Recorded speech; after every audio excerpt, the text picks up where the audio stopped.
could have a leg up. All right, looks like our duelists are ready for game number 1 to kick off YCS Pasadena. Well, we got a 4 and looks like an 8. 4 versus 8. It is Victoria's choice.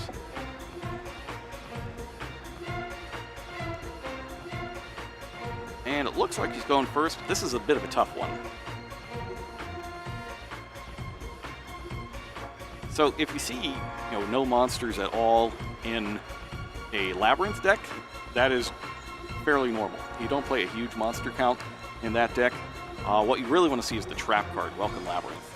That can special summon one from your deck. In a zombie deck, I feel like you kind of need something there to help get you started off. Right. Unless you're playing Eldritch, in which case you're fine just setting 5. Yes, and she does, Victoria is using somewhat of that strategy where she can hold down the fort with her back row cards. But she is going to use Allure of Darkness to draw 2 and hopefully for her draw into a strong turn 1 opening. Yeah, I don't see any dark monsters there. It's just Harpy's Feather Duster and a Ghost Girl. So those are all going to head to the graveyard. Yikes, that did not pan out. Oh, she drew the zombie world. She must have drawn the zombie world off of it as well. Otherwise, she would have activated that first. Definitely, or at least set it. That's brutal. brutal. She didn't want to reveal what she had until after the draw. But yeah, that was definitely a riskier Allure of Darkness. I don't often see players use it without the guaranteed dark monster in the hand to banish, because the loss, if you're not able to banish that monster, is just so tremendous. Yeah. And you have to be careful with your math as well when you're building your deck that way. You got to be careful with spells that you're counting as dark monsters. So, for example, if you have Reinforce of the Army to get a Dark Warrior, for instance, don't count that, because if you draw it off the Allure won't care that you could go get a dark monster. Right. If you have it in your hand, though, you can activate it before using the Allure of Darkness. All right, so Tyler activates Pot of Duality, and it looks like he's picked up Archfiend's Ghastly Glitch. I love that card, Archfiend's Ghastly Glitch. That is a phenomenal card. It is, if you control a Fiend monster, you can target a card on the field, destroy it, then send a Fiend to your graveyard, much like Fiend Griefing. Yeah, I remember Fiend Griefing from the Burning Abyss days. A lot of duelists use it to trigger their effects, and this just takes the card to the next level by giving it an extra effect. All right, Tyler's got the Labyrinth. Very crucial card for this strategy. It'll special summon a lot of monsters and destroy a lot of extra cards off of the back of this card.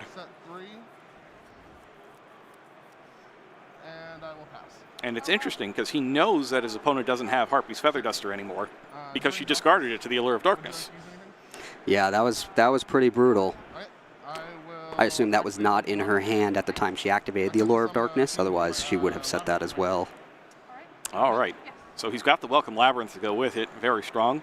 It's going to summon a Labyrinth monster from the deck, and then because of Labyrinth, he can tack on also after that, destroy 1 card on the field. The effect of Labyrinth will trigger. I will target this for destroy. Or it doesn't target, but I will destroy this. Also, upon now on new chain, I will start and activate the effect of Ariana. All right, so Super Polymerization is down. Ariana is going to search for a Labyrinth card. 2100 defense, by the way, on that monster. Yeah, that's pretty high for a low-level monster. She's a 1600 attack, 2100 defense monster. Also, would you like to use anything else during draw phase? Kind of a lot like the Heart type monsters, Rhino Heart and Rhyheart and them. They have the big. Yes. Yeah, Rhino Heart's stats always impressed me. All right. So he searches out the Lady Labyrinth. That's his favorite card, by the way. Already got her out, and in Starlight Rare. Yeah, it looks like it a Starlight. So he did get his favorite card as a Starlight Rare. That makes sense. And because he's activated a normal trap card or Labyrinth effect in this turn, you can special summon her from the hand as a quick effect in defense position. This is going downhill pretty quickly for Victoria. Now the good news is I think she had another Super Polymerization in her hand. So with those two, if she's got like a Garura in the extra deck, she could go ahead and Super Poly both of them away. I know you're the expert on the Labyrinth cards. I would imagine that's particularly effective because they can't chain any trap cards to it. And it's a trap-based deck. Yeah, Super Poly is one of those things that you got to watch out for.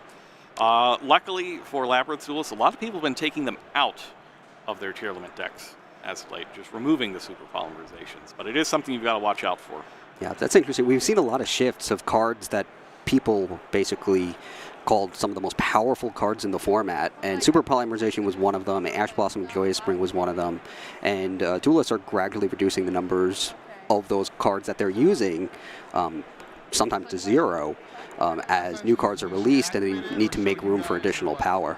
Yeah, I'm interested in seeing, the card breakdowns afterwards. How many people are actually playing Ash, because I don't think it's going to be many. And we do see the super polymerization right here, discarding Doom King Balgrosh. Yeah, until resolution. All right. You're choosing these two? Yeah, so 2 monsters with the same type. So it's just as you predicted. She is going to fuse both on-field monsters for Garura. Okay. And then, Sad day. I mean, That card's so good against me. I love Super Okay. Poly. It's so And Tyler knows it too, that the card's really good against him. okay. Yeah, it's hard to stop a card that can't be stopped. That's why I like mixing it with something that's not fiends. So the Magic Musketeers, they're fiends. So you could do something like different types with same, or different attribute with same type and get them that way too. But if you have something like the Kashteras that are, Earth Psychic, level 7, completely different. 15 is fine. You can kind of mitigate your risk to super polymerization that way. We haven't seen the Musketeers or the Musket cards yet on Tyler's side. The Guru is going to swing in here, and it does double battle damage, of course. Oh, it does do double. Oh, shoot. So Tyler's going to drop down to 5,000. It's so easy to forget it does double battle damage because it often stays on the field so temporarily Yeah. to just draw a card and build a bigger field that you don't often see players attack with it. Gotta be careful. Gotta be careful around Garura. But it's another one of those things that if you're looking for lines of play that are going to get you game, that's something you should think of. Definitely. It can inflict a lot of damage on its own. I'm going to call Fusion. Oh, I see. He had a dimensional barrier. Resolution, effective Labyrinth. He couldn't chain it to the super polymerization since super polymerization can't be chained to.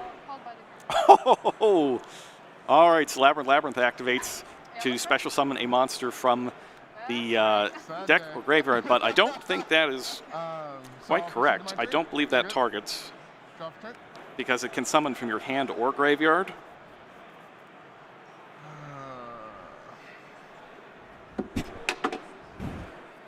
I will normal summon Magical Musketeer Kid Brave. Okay. Yeah, if you activate a non-Labyrinth normal trap card, except during the damage step, you can special summon one fiend monster from your hand or graveyard. So that does not proceed to target. not target. It is going to destroy it, and then upon resolution. So you should be able to have the Lady Labyrinth back. Yes, he definitely does have a Labyrinth in the grave. And maybe in his hand. So we are seeing a Magical Musket here. And since it is a fiend, you can activate Archine's Ghastly Glitch. Magical Musketeer Caspar.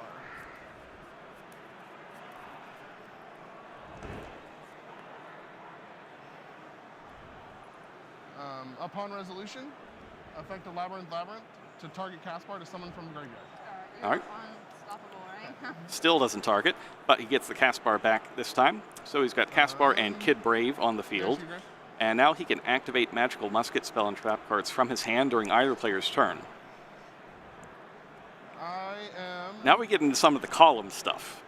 Magical Musketeers like to have cards, spells and traps activated in their columns. Okay.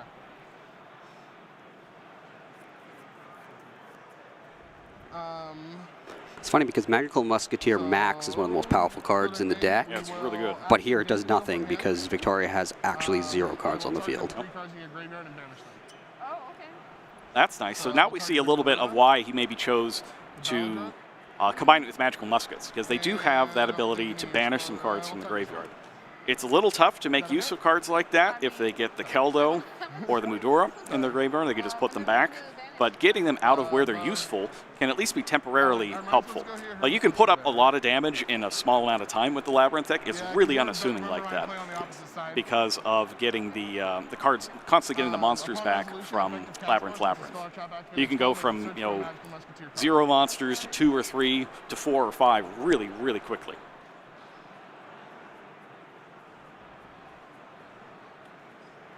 I'll search for Magical Musketeer cross domination.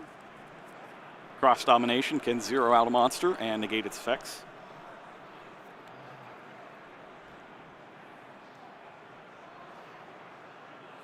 I will proceed to battle, or attempt to. Okay. We'll attack for 1,200. And then 16. Tyler's monsters get in there. 2,800 points of damage total. 5,200.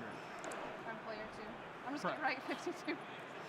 Being able to use spell and trap cards from the hand in the magical musket case, being able to use trap cards is so powerful. And I think that's being able to play spells from the hand is part of what made Runic so powerful. Yeah. With the field spell out. Yep. It's kind of the same sort of effect. Like Patterns of Life are repeating themselves, playing quick play spells from the hand. I really wish you didn't take my Battle of the Rock away. I'm going to activate Zombie World. All right. Phil? Zombie World's here. Unfortunately, her Ballard Rogues was banished on the previous turn. Oh my gosh. That is unfortunately all I can do. Yeah, that musket card that got him. Yeah, pass turn. What is it? The needles. I will proceed to activate Dancing the needles. Dimensional Barrier again. Okay. Call fusions. Resolution, effective Labyrinth. Yeah, so this is one of the advantages that you can get by playing Labyrinth, Castle Engrave. is you can just main deck the Dimension Fusions, and even if it just delays your opponent by a turn, you still get a special summon out of it. Zombie World. In this particular situation, it's not delaying anything. It's actually just doing nothing. It's basically a blank trap card being activated to trigger the effect of his field spell. Yep. Now, he can't summon from his graveyard here because of Zombie World, but he can still summon from his hand. I guess he didn't have one in his hand? It looked like he does. I thought I saw Lovely Labyrinth in there. But he might have just drawn it for his turn. Translations. In case she needs Goes to read it. for Magical Musketeer Just got it on my phone Max. for the Neuron app. So Magical Musketeer Caspar, essentially what he states is when he's summoned, I can activate one of two effects.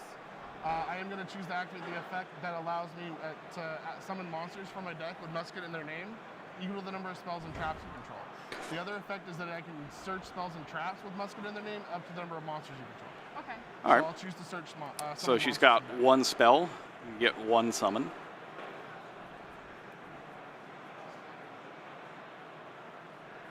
And there we see Max right there. Max is super strong.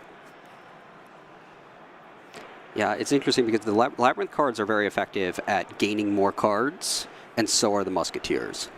So there's some powerful synergy there as well. I've never actually considered using the two themes in a deck together, but I think this is a very effective way to do it. Yeah, like this would not have been my first choice to combine with Labyrinth, but I totally get it now. Tribute to. So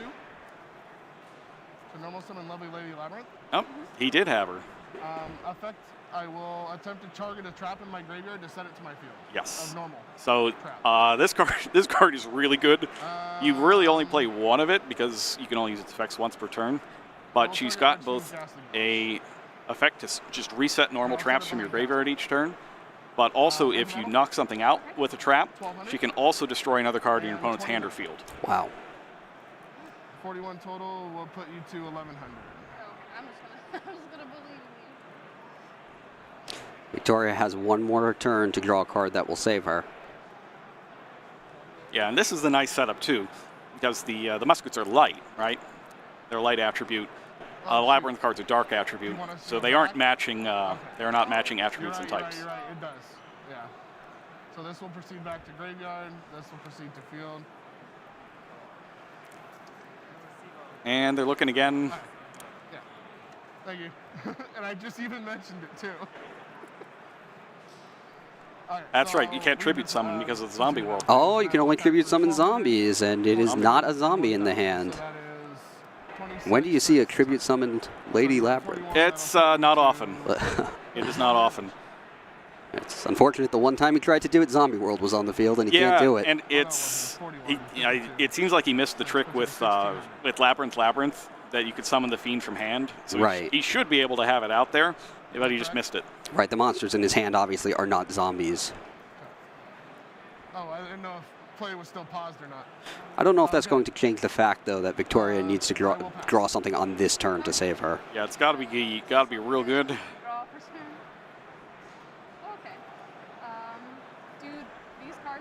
So every one of them has the effect that these two have if a spell or trap activates in their column, this one will add a musket card from graveyard to hand.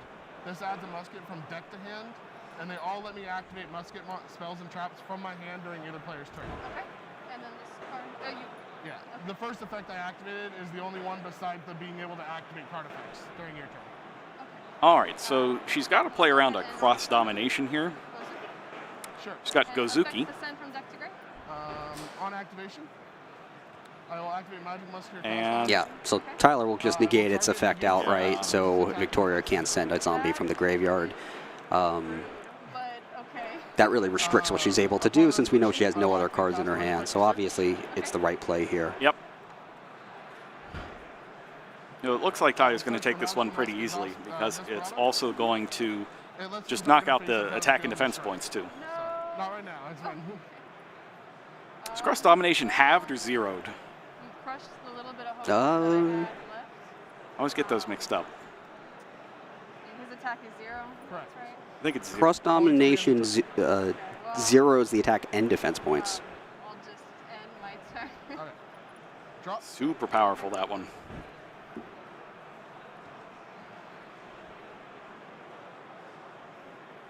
Let's try this again. I will activate Magical Musketeer Desperado. I will target Zombie World for destruction. Yes. Resolution, I have 3 chain links. So I will go chain link 1 Desperado Labyrinth, is special really 1 good from your here. hand. Chain link 2 will be Caspar to search. Just 2 chain links, sorry. The third one has to be a monster. So is that fine? Yeah. And this time he's got it.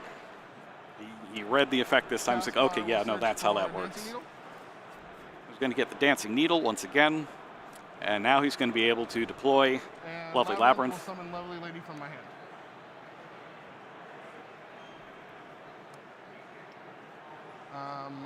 Proceed to main phase. Okay. I will activate the effect of Lovely Lady. Targeting Ghastly to Now he's going to reset Ghastly Glitch. proceed to All battle. is fine. All right. 2900, declare attack. And then the last damage from that. Yep. Is that fine? Yes. Okay. So that's going to do it for Do we game need to one. Wait until. A little bit of jitters, I think, from both sides. This Yeah. is a big event.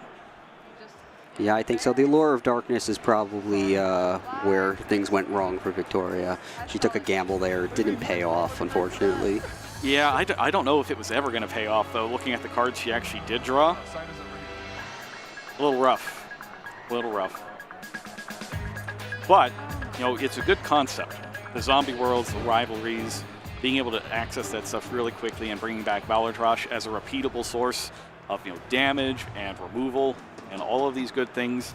So there's like a strong concept here. We just didn't see it in motion this time around. Right, but maybe we'll see it in the next duel. Tyler's worked out pretty well. Yeah, at the beginning we were only seeing the Labyrinth cards, but we later saw the Magical Musketeers actually take the duel, and he leaned heavily on them to win. And we got to see the synergy between the two themes and how it worked out so well for Tyler. Yeah, it's nice because the Labyrinth cards can all work on their own. So if you draw only Labyrinth cards or only Musket cards, your deck should still be able to function. And that's really the kind of the downfall of a lot of these decks that are mixing things together. Yeah, Is if they don't work if you only draw one side or the other. right. Those two themes are also unique in that when you get some of the cards, they snowball into more of the cards in that theme. So you can overwhelm your opponent just using one of the two themes. And if you draw both, you can do the same with 2 prongs of attack. I like that the Muskets are also Fiends and let you use Ghastly Glitch. Yeah, that's good. That's cool synergy nice. there too. Now, what I haven't seen out of Tyler's deck is, well, I think is probably the most devastating trap card in the format, is the Destructive Daruma Karma Cannon. Yeah, that's a really good trap card. I remember we saw 3 copies of it in the winning deck at the last YCS in the side deck. Did. That's one of those ones that's like, if you can play a deck and, you know, use that card effectively without, you know, messing yourself up, you probably should. So in this case, you've got Labyrinth, right? So you can flip everything down with Karma Cannon and then special summon a monster face up. So your glitch is still alive if you've got that. And you just got another monster that's, you know, face up. So you could get another Oh my God, search, you another could get lovely Luffy. labyrinth on the field. It's good stuff. If I'm okay, Karma then Cannon it's Labyrinth. okay. Yeah, I really Then like how the okay. effect also, it just causes the players to send the face-up monsters to the graveyard, Yeah, any sort of link monsters, so there's really no protection against it. Yeah, the arrival can arrive in the graveyard. Yeah. While we were still sitting down. The graveyard is calling. Right. And then we came up here and I didn't get to open my So deck it's up definitely a yet. strong card for answering cards that are otherwise tough to answer, and even cards that it can affect that can go face down. Once they're face down, they're really not much of a problem because their effects are typically going to be offline. And there's a lot of things that require, other cards to be face up. Like in the tier deck, for instance, the trap cards, you got to have a face up card. So if they summon all their things and you flip them down before they have their trap set, then what are they going to do about it? Yeah, and don't forget, you can't use face down monsters to link summon. Yep, not to link summon. So sprites really don't like that card. No. Has that happened during a feature match before? It also gets that level 2 monster off the field, so Yep. you can't even keep snowballing them. No level 2 monsters. It's a lot more effective than just like ashing Sprite Blue and praying they have nothing else. Hey, that's a good play too. When they don't have anything else.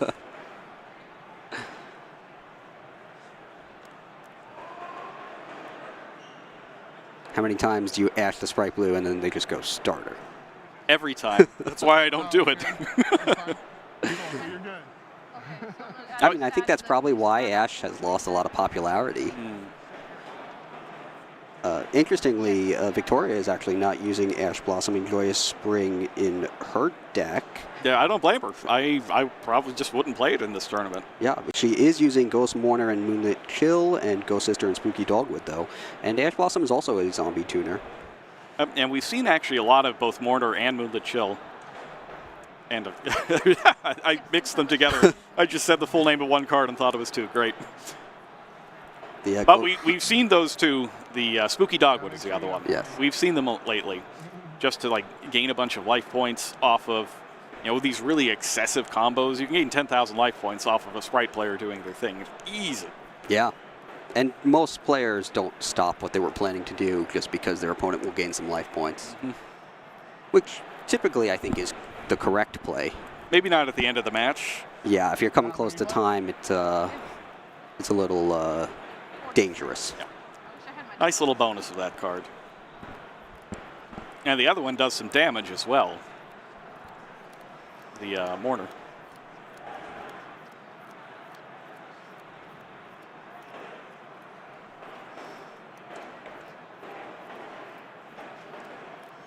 So Victoria's side deck does have 3 copies of Lightning Storm. Yep. And a Twin Twisters, and a Cosmic Cyclone. So she does have a lot of cards that can destroy or remove trap cards and spell cards. That is a lot. Yeah. That is a lot of them. You think we'll see all 5 come in here? Yes. Seems very likely. And we know that she already main decks the Harpy's Feather Duster as well. And the 5 and pause, right? So trap cards, things that stay on the field, definitely clearly something that concerned her while she was building her deck for the event. You okay? Yeah, I hope I have better luck this time. And I think won't gamble no more. Not with the allures. I think a lot of people kind of have that same fear this time, One of my cards in my deck. is that So did you. you know, they- So, they're packing just so much combo stuff into the deck, they don't have room for it, and they're just terrified of what will happen as a result. Yeah, that's the interesting thing when formats develop to become as where decks in it become as powerful as they are right now. Duelists tend to be so focused on streamlining their deck to make it as the ceiling for the deck as powerful as possible. Ooh, that's brutal. until, Tyler starts off with the Dimension Shifter. Yeah, he sided that in. He has 3 in his side deck. Zombie decks are heavily reliant on cards going to the graveyard, so that may just end her turn. So that's one of the issues with the zombie type stuff, is you have many of the same weaknesses that tier limits do, and chief among them is Dimension Shifter. I'll go ahead and start. Yeah. Tier elements, though, are now using Herald of Orange Light, a lot of decks, to try to stop it. Yep. Victoria will press on with Zombie World. I'll set one.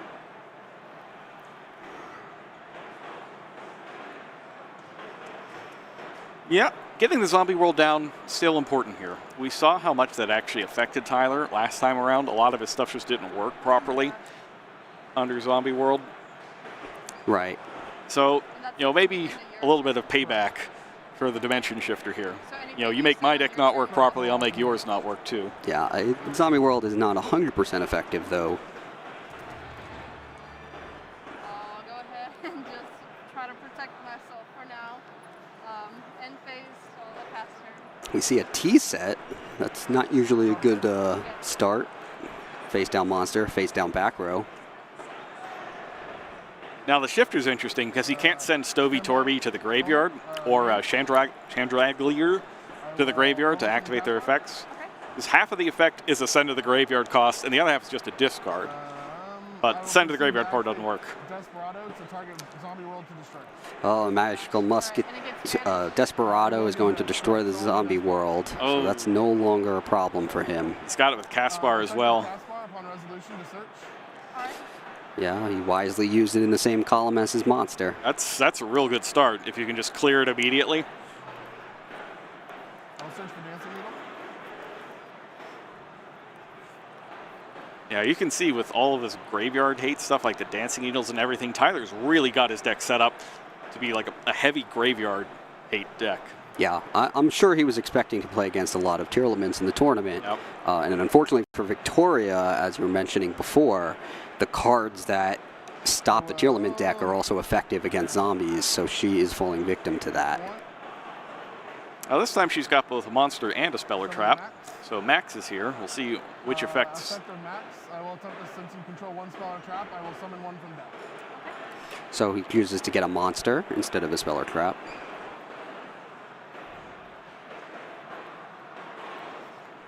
I will spell summon Kid Brave. Kid Brave is up next.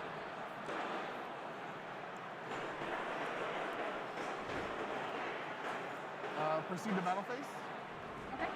We'll declare an attack. Kid Brave attacks. Unizombie. Unizombie. Correct. Unizombie, not enough defense points. Because it activates Conquistador. But I will activate the effect of Kid Brave. you see, normally you're trying to avoid the columns where your opponent has their spells and traps, but with Magical Musketeers, it's the opposite. You want to put them in the same column so that when things like this happen, you get a free card. Yeah, unfortunately, there's nothing Victoria could really do about that because she already had the trap set when Kid Brave was summoned. Yep. Would have had to chain it to Max's effect, but then you're revealing it ahead of time, so it's like... 20, how much defense? 18. Okay. Min base 2. If he can destroy it here, it would still get banished, It would. which could be good. Face down, and I will pass my turn. But it looks like that's not going to happen, so when Conquistador does go to the graveyard, Victoria will be able to use its effect. Yeah, so Conquistador, not exactly the card I was expecting to see here. I was thinking, maybe there's like a rivalry or something down there. That's a little more in tune with how these sorts of decks looks. Yeah, I mean, Elixir would be a little more effective too, at least to give her access to the Golden Lord. Yeah. So nothing during draw? I guess not. I will activate Labyrinth. And she was about to play into the same column again, Yeah, go ahead. but was basically stopped because Tyler's playing into the same column first. Okay. During the draw phase, rather. So, since that's a once per turn effect, she can now play it in that column if she wishes, right? I wouldn't, but you can. You got to get into the habit of not playing into the columns. It's the first time you see one of these column-based decks. It's always a bit of a shock. I had this a lot when I was playing the S-Force deck in the Link event on Master Duel. Now, sometimes they didn't have a choice because you're going to play all those rank-up decks. You have to use the extra Monster Zone columns over and over. But I had a number of people that just played into whatever column I did because they like how it looked aesthetically. Yeah. I'm assuming, and it didn't go well. My default, because I'm still traumatized by Mech Knight Blue Sky, is I just never put two cards in the same column. Oh, man. I played against a lot of Mech Knights in that event. Yeah. A lot of Mech Knights. All right. So we got a Foolish Burial. She played it in the column across the face down. There we go. Almost there. If you do this, you might get got by Infinite Impermanence. Yes, I think that's a normal monster on the field, though, right? It is. So it is a normal part. So you're free this time. Yeah, but I like to get into the habit of not playing spells across face-down trap cards for that same Yes, reason. there are a lot of good duelist habits that you just have to get into over time. And it's stuff like avoiding columns, that have face-down cards. Making sure that you don't, like if you know your opponent has draw on Lockbird, for instance, activate your stuff in the draw phase so that they can't use it. Just a lot of knowledge that you accumulate over playing lots and lots of tournament games. Right. Yeah. Playing on Master Duel, I often put my infinite impermanence in the middle column. And if I activate it early in the turn, I notice a lot of players late in the turn after a chain of combos will play a card in the middle combo having forgotten it was activated. It gets negated and it's a blowout. So very easy. You got to keep track. Ah, so she does have Eldritch. All right. So Eldritch sent to the graveyard here by Foolish Burial. Very interesting.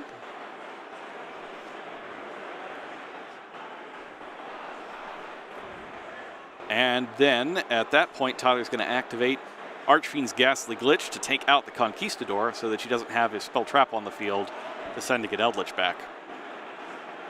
She does still have cards in her hand, though, so we'll see that if that's enough. Yeah, I think he's just using it right now so that when Eldritch comes down and isn't affected by cards and effects, well, he wouldn't be able to use it for 2 turns, right? Because Eldritch stays that way until the end of his turn. True. So I think he's just trying to get use out of the card now. Oh, and he's going to send Stovey Torvey graveyard as well.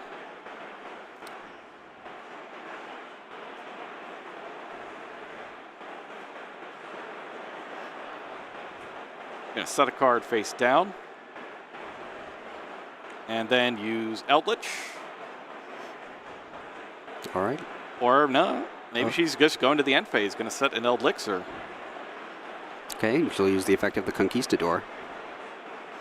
So I guess that face-down card is more valuable than having a Golden Lord on the field. Yep. In her judgment. I wonder what that is. Super Poly?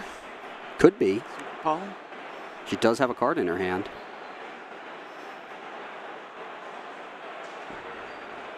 So she'll get the Elixir that summons the Golden Lord, so I guess she's looking for access to it that way.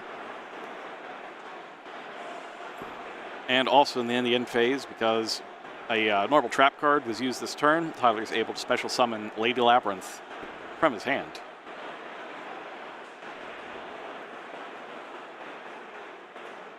Draws a card.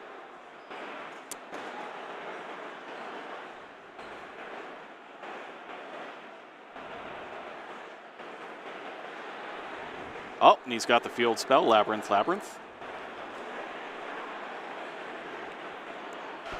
Oh, looks like that face-down card is actually Rivalry of Warlords. Oh, interesting. So certainly that's more effective here than having the Golden Lord on the field. I don't know about that. These are all fiends. Never mind then.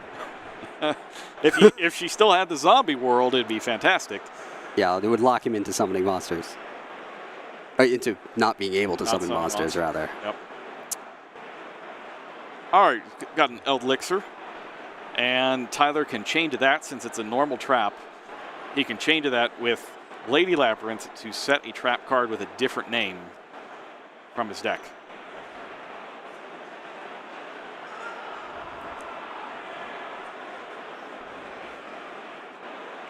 Forgot we talked about that earlier, that the Labyrinth and the Musketeer cards are both fiends, so they synergize in that way as well. Yep. Now, if you had Goes in match, there could be a little issue because some of them are light and some of them are dark.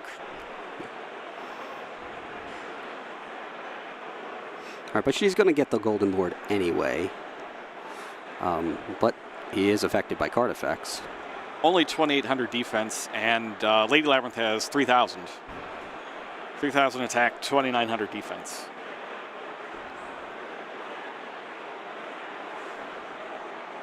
Now, this is interesting. I wonder if we're going to see something from the extra deck. Since he's got 2 level 4 fiends, one thing you can do with this deck that's kind of fun is you can use the DDD stuff. So Wave King Caesar into Marksman King Tell, then into Deus Machinex. We're not going to see that, though. We're going to see a Nightmare Phoenix, which is also a fiend. Convenient. And it's co-linked as well.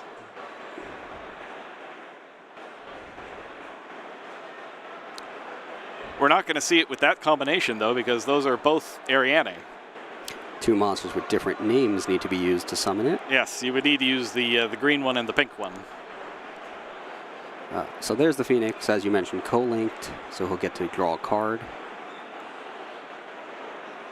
Discarding Dimensional Barrier. I guess he does have a plan to summon a non-fiend then. Or he just wants to draw a card. All right, those two are being combined next. Oh, is it Nightmare Unicorn coming? We've got, it looks like Nightmare Unicorn. There it is. Also a fiend. This one's not co-linked, so he won't draw a card, but sending the Golden Lord back to the deck is pretty powerful. She does have another one in the grave, so it's not as meaningful as it would otherwise be, but it looks like Tyler has his eyes on just locking up this duel this turn. Yeah, so this is what, 63, I think, right now.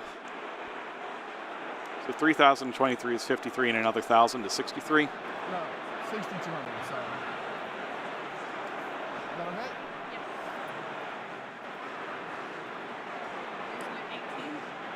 So he can end it, but he has overwhelming advantage in this duel right now. Yeah, and having the field spell there really helps you kind of just lock it in here. It's like the next time he uses a normal trap, right? If she's got nothing to chain to it, it's, you know, normal trap, chain Lady Labyrinth, do whatever the stuff is, summon another monster, get an effect off of that. It's a I lot. will activate Welcome Labyrinth. Is that fine? So Tyler's going to use Welcome Labyrinth right away. I will still summon Lovely Lady of the Labyrinth.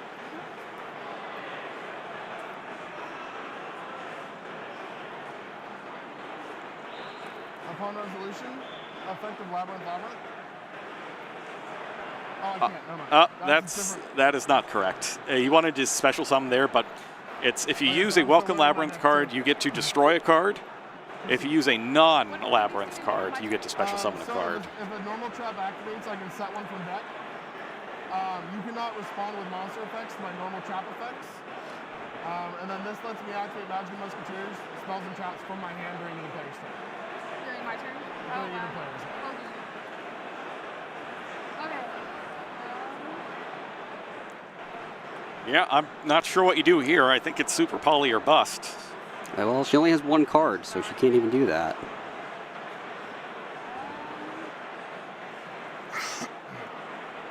Big Eldritch. 3,500 attack points is pretty high, There you go. if that's a spell or a trap card. A normal spell or trap? A normal trap. Normal trap? Correct. Okay, just good trap. It looks like she's got more than one card. Does she? Oh my gosh. Well, there's only 4 there, and we're on what, turn 3, 4? Yeah, she must have more cards then. I guess 1 went back, but oh no, there's the other cards. They're over there on the side. That vanished. We will certainly find out soon. I'm thinking, I gotta say, be surprised. Yeah, it's a tough situation. The outs are very limited here. Yeah, the Labyrinth and the Musket cards, they kind of just spiral. Okay, here we go. 3 dark monsters on the field for Predaplant Triffivertum. Now that's super. Now we're super polymerizing. That would be a pretty good one. I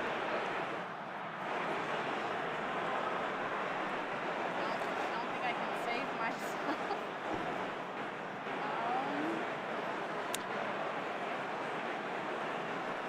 Yeah, you have to do something here. Like, this is definitely well into the slow play territory at this point. So what's probably going to happen is she's going to do something and then get a penalty. It's possible. And honestly, if you're watching at home, I would expect a lot of procedural errors and slow plays to happen this weekend. You know, it's a very complicated format at the best of times. There's going to be, like, as we get further into the tournament, the game states are going to get so complicated. that you're going to need a PhD in dueling to unravel the chains. Dr. Crowler's got this. I know, this is Exactly. an activation of effect. But she is going with the simple play we discussed. Just set a spell card and try to bring back the Golden Lord, but it is not going to be enough because the Golden Lord's getting banished. So Well, do one. we don't have Dr. Crowler on hand, but we do have Jaden, as you all saw Yes. at home. Matthew is back. So these get banished. Correct. When Jaden's around, Dr. Crowler must be near. Just waiting to hear the shrill screech. Yeah.